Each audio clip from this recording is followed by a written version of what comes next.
Hello, it is Wednesday, June 12th, 2024. I'm Chris Bremo, and welcome back to the New York Times Crossword Daily Solve.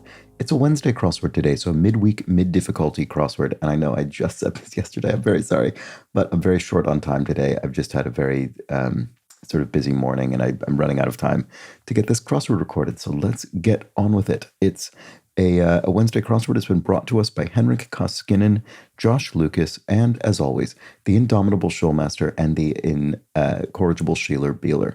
So thank you so much to the four of them. They're benefactors of the Daily Solve Patreon campaign, which means they support this channel. They keep the whole thing going. I'm very grateful to them for that.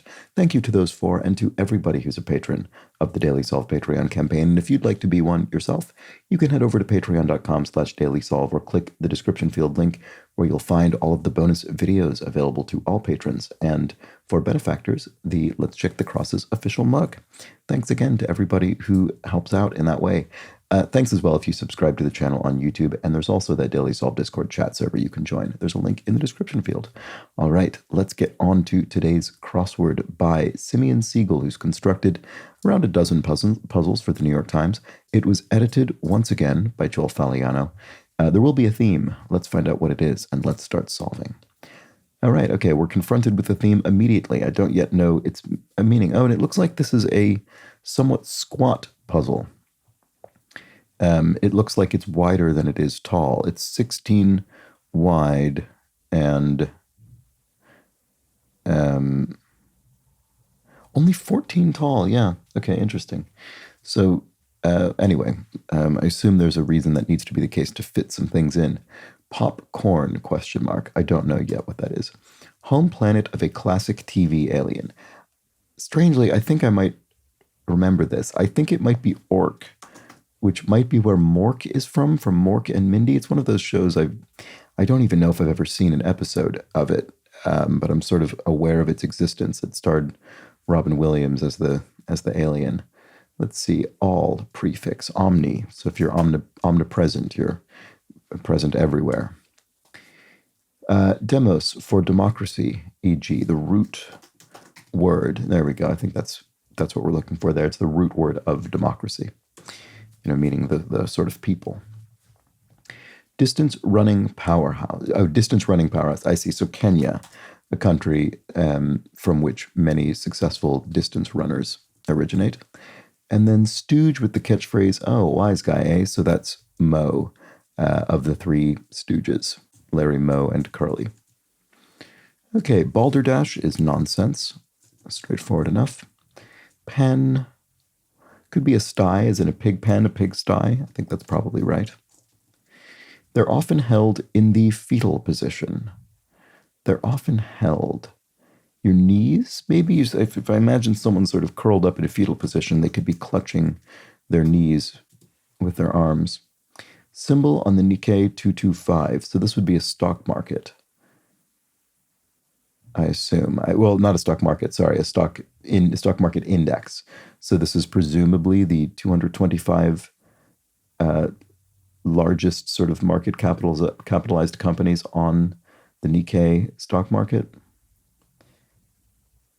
Minolta? I have no idea if that's right. No, it isn't. Okay, because here we have Blank Ren of Star Wars The Last Jedi. That's the character Kylo Ren, played by Adam Driver. Yen. Oh, the yen sign. Is that what it is? We're just looking for the currency symbol. That's probably what it is, the Japanese yen. Okay, so what about this? Lighting tube full of neon. You have neon lights, tubular neon lights. Okay, subject of a worried pet owner's posting. Lost, could be lost cat or lost dog. So let's look at the crosses and see which. Edge of a path. The wayside. If something's fallen by the wayside, it's, fallen by the edge of the path, you could say. So lost dog will be this. If you appreciate it as a joke, you got the joke. And then a quick tennis outing could be one set. You play a single set of tennis as a quick outing. Okay, pop quizzes. Something to do with maybe pop, meaning pop as in dad, father. Oh, yes, it is. Paternity tests. Right. Okay, so pop quizzes would be paternity tests. Quizzes or tests or investigations into the who fathered the child in question. So what's this? Popcorn pop quizzes. Okay, they're all pop. So is this also going to be something about dads? Popcorn, a dad joke. Yes, a corny joke, often referred to as a dad joke because that kind of thing is associated with dads. Okay, crudité go with. So crudité, sort of cut raw vegetables served as sort of hors d'oeuvres, and they could be served with dip. Drink suffix could be aid, as in lemonade or limeade. One side of a pool would be the deep end as opposed to the shallow end. And island on which the Dutch introduced coffee in the 1600s, Java, hence the nickname for coffee of Java. Elide, if you elide something, you omit it, you leave it out. And Casey of Radio Countdowns, Casey Kasem did sort of, I think, top 40. I don't know if it was top 10 or top 40, but certainly, I believe, was associated with, pop hits on the radio. Sleepless in Seattle director, Nora Ephron, directed that film, the writer and director. And Brainstormer's graphic is an idea map, okay? Cranky, if you're cranky, you're peevish, you're sort of a bit irritable. And to set upon en masse would be to mob someone or something, maybe a place. You sort of set upon them en masse, you mob them. Jazz group, this is a NBA team, basketball team. I think it's the Utah Jazz, possibly. That's the answer. So here we have the U.S. is its southernmost member, NATO. That's funny. I don't think I've heard that. Don't think I've heard that particular superlative used before. But anyway, that's the North Atlantic Treaty Organization, the defense organization, NATO. Okay. Yesterday, I blank a clock. It was very time consuming. I ate a clock. You sort of. So, example of a one across, example of a dad joke. There we go. So yes, I ate a clock. It was very time consuming because obviously it would take ages to consume a clock, but also in the punny sense, you're consuming time. Okay, opposite of hence. This one's not. Oh, no, no, okay, I do see it. So if you say 3 hours hence, you're saying 3 hours from now. Whereas if you said 3 hours ago, you're saying 3 hours in the past. So it's the opposite in that regard. Yeah, that's a good point. I don't even think I've ever really thought about that before, but I think that's the answer. Planning to, informally. If you're planning to do something, you're gonna do it. And the informally just indicates that we've contracted going to. In fact, we've elided some of the words, which was in there somewhere. We've omitted them. That was in here somewhere. Anyway, doesn't matter. Here we have garnish with. If you garnish some food with some parsley, say you top it with that, garnish it with it. Nonfiction films with an editorial viewpoint in a New York Times series. I'm not familiar with these films in particular, but my guess would be op docs as in opinion documentaries. That would make sense as a sort of portmanteau. So that's probably the case. And then rule for a screen-free household. No TV, I suppose, would be, if you had no screens, TV would be among that. It would be included in that rule. Back issue, an ache. You could have an aching back. Could be an issue with your back. Pop song. So this is a dad song. That one I don't immediately see. Mind a baby, maybe. To sit, as in to babysit. To mind a child. To mind in the sense of take care of. So what is this pop song? I don't know. Can't quite see it. I assume dad is not going to be in the answer because we've already put it in one across. But I'm not sure beyond that what's going on. Some improvised ball fields. I don't know. Big name in nail polish, right? OPI, and I always forget what this originally stood for, but it doesn't matter because now it's a cosmetics brand. Okay, pop song, question mark. Oh, this old man. Oh, right. Yes, this old man. That is a kind of a nursery rhyme song. I don't really remember how it goes. This old man, he played sticks or something. I don't remember. But anyway, your dad can be referred to as your old man. So, whoops. So you could refer to this old man in a punny sense as a pop song. Very good. Okay, up to informally would be till, up to 10, till 10, you could say. And here we have exclamation points. OMG, maybe, just a sort of exclamation of surprise or excitement as indicated by the in the brackets by these exclamation points. The brackets often mean some kind of exclamation or sound you're making.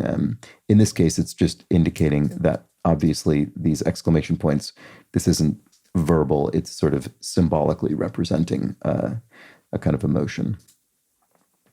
Tandoor baked bread could be naan. You could bake bread in a tandoor, the kind of Indian oven. And a fan of, if you're a fan of, you're into something. There we go. Good. So attending to pressing matters would be ironing. So if you're pressing clothing, you're ironing it. So if you're tending to that, you're doing the ironing. Long Islander of literature, Gatsby, Jay Gatsby, the character from the novel The Great Gatsby, lived on Long Island in, I don't remember if it was West Egg or East Egg, as they called it, but anyway, that's where he lived. One of two in business suits. I'm guessing this is referring to something in these actual words because it's in quotation marks. So one of two in business suits. Sign? I'm not seeing what this is, sorry. What about this? One might be unfastened to feed a baby. Unfasten a bib, maybe? Would you need to unfasten the bib just to do the feeding? I'm not really sure. Let's see. Blank et blanche, Man Ray's study in contrast. No, this is wrong. Oh, I see, a bra to breastfeed a baby. Right, okay, so I was thinking about it with respect to what you might unfasten on the baby, but no, it's in this case the mother's bra. Okay. So anyway, this is Noir et Blanche. So this is black and white, Man Ray's study in contrast. So this is the artist, Man Ray. I might know this piece if I saw it. I'm not sure, but I'm not sure by the name. Anyway, it's obviously black and white and a study in contrast, which makes sense. So here we have informal agreement. Could be yep. So you're agreeing, you're saying in the affirmative, but it's informally as opposed to yes. Oh, wait, no, never mind. That's an A there. Oh, no, that's right. Sorry. This one is there and back, perhaps. A lap. So if you do a lap of, along a running track or something, you've gone there and back, potentially. One of two in business suits. Oh, silent I. Yes. Because business has a silent I. We don't say busyness. And suits has a silent I. We don't say suites or suites or something. So there we go. All right. What else? What about this? Minor bump against another car.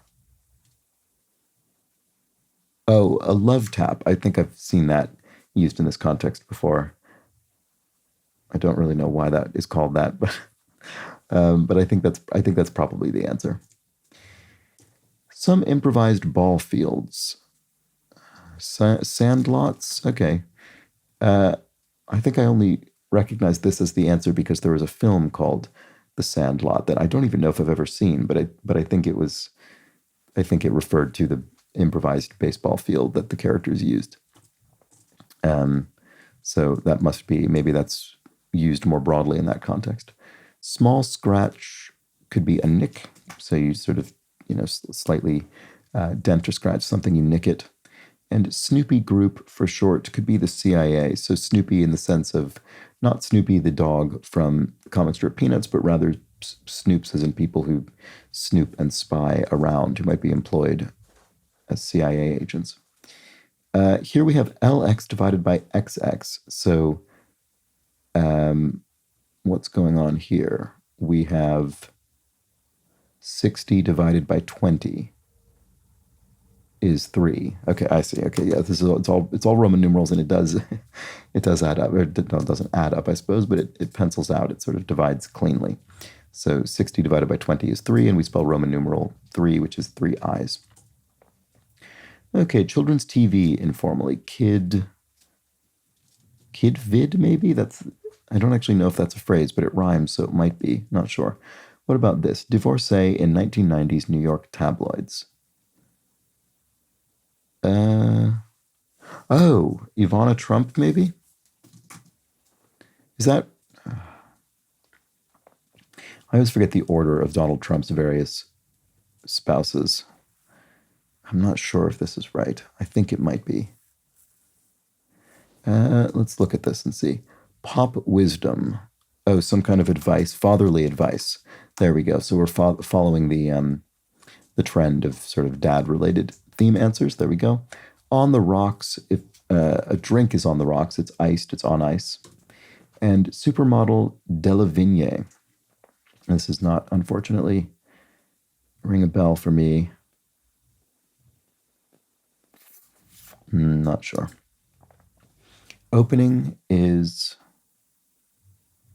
a vacancy. If there's a job opening, there's a job vacancy. There we go. That's the answer.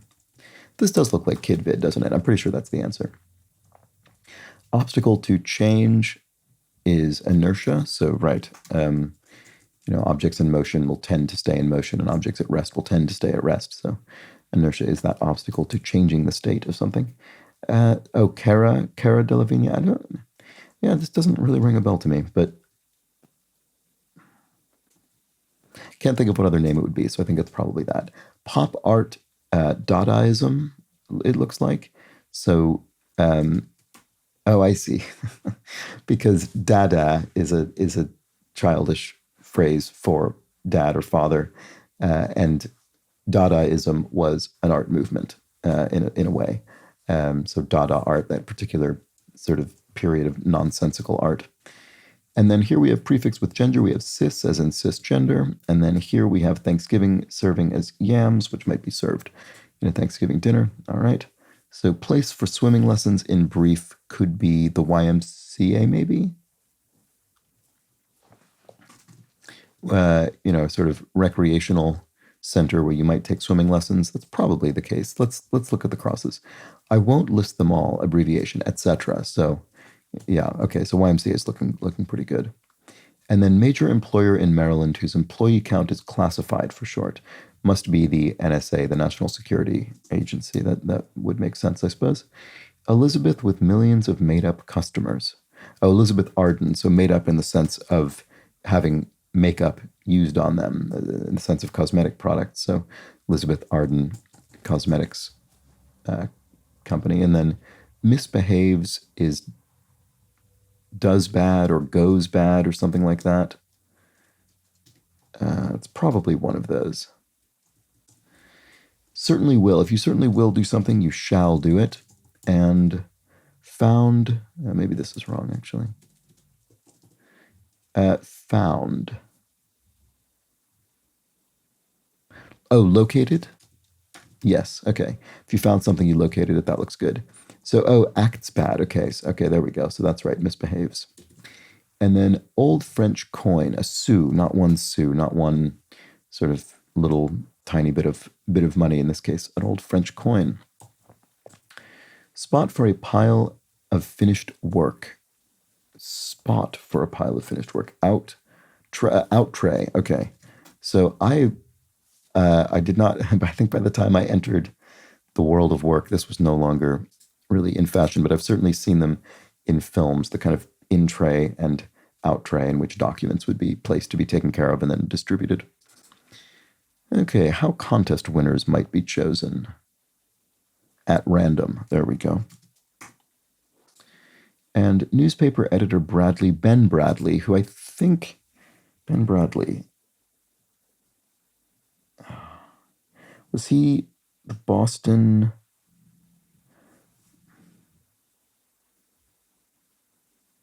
Globe? I could be wrong about that. Ben Bradley. Either Washington Post or Boston Globe. I think Boston Globe. Anyway, that's certainly the answer. And Wild Trip could be a safari. Oh, and we're about to finish this, so let's look at the crosses. More than theoretical. If something's more than theoretical, it's real. And then poem about pastoral life and idyll. So idyllic is derived from that word as well. And I think that's it. It is. That was the Wednesday crossword, and there we have it.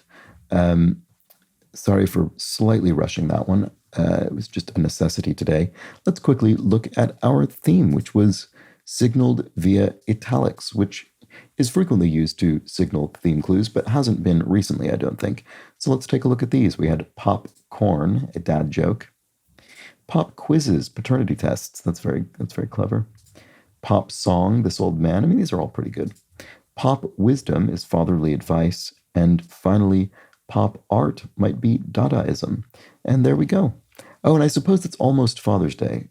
It's not Father's Day today, but it's just in a few days. So there we have it. Maybe that's probably actually why this ran today, but it wouldn't be. Obviously, this isn't a Sunday puzzle, so it's running on Wednesday. There we have it. That was, and I wonder why it was the size it was. Actually, I don't know.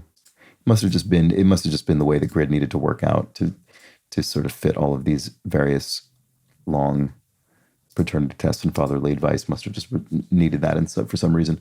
Anyway, there we have it. That was the Wednesday crossword. Hope you enjoyed it. I'll be back tomorrow for a Thursday crossword where the theme might get a bit intricate or complex in some way. So join me for that. But until then, please do have an excellent remainder of your Wednesday. Take care.